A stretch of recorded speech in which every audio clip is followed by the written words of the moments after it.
National political leaders, a Hollywood actress and a retired basketball star, made last-ditch efforts to woo voters in the Alabama Senate race Monday, as the candidates gave their final arguments in a pivotal special election that has attracted more than $41 million in spending. Former President Barack Obama and former Vice President Joe Biden recorded robocalls for Democrat Doug Jones, while President Donald Trump recorded an appeal for Republican Roy Moore. If Alabama elects liberal Democrat Doug Jones, all of our progress will be stopped cold, Trump said in his recorded message. For his last event of the campaign, Moore brought in a raft of out-of-state conservative activists, including former White House advisor Steve Bannon, Rep. Louis Gohmert, Texas, and former Milwaukee County Sheriff David Clarke. They tried to destroy Donald Trump, and they're trying to destroy Roy Moore, said Bannon. There's no bottom for how low they'll go. The stakes were high for both parties, as the outcome is likely to set the stage for the 2018 midterm elections.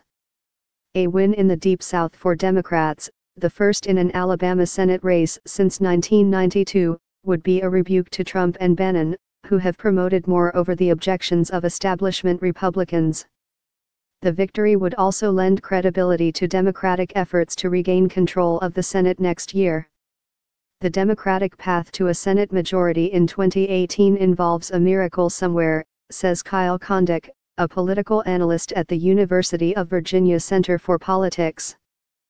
And we may be on the cusp of a Democratic miracle in Alabama.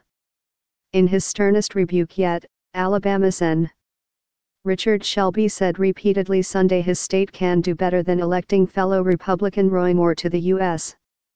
Senate, making clear that a write-in candidate was far preferable to a man accused of sexual misconduct. Days before the pivotal race, Shelby. In his sternest rebuke yet, Alabama Sen. Richard Shelby said repeatedly Sunday his state can do better than electing fellow Republican Roy Moore to the U.S. Senate, making clear that a write-in candidate was far preferable to a man accused of sexual misconduct. Days before the pivotal race, Shelby. A win for Moore, in contrast, would weaken the hand of mainstream Republicans, who have struggled to broaden the appeal of the party's brand heading into the midterms.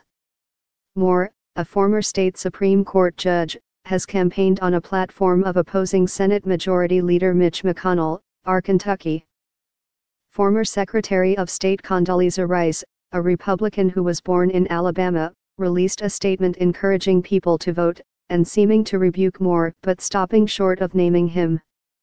These critical times require us to come together to reject bigotry, sexism and intolerance, she wrote, before adding that voters should insist on leaders who are dignified, decent and respectful of the values we hold dear.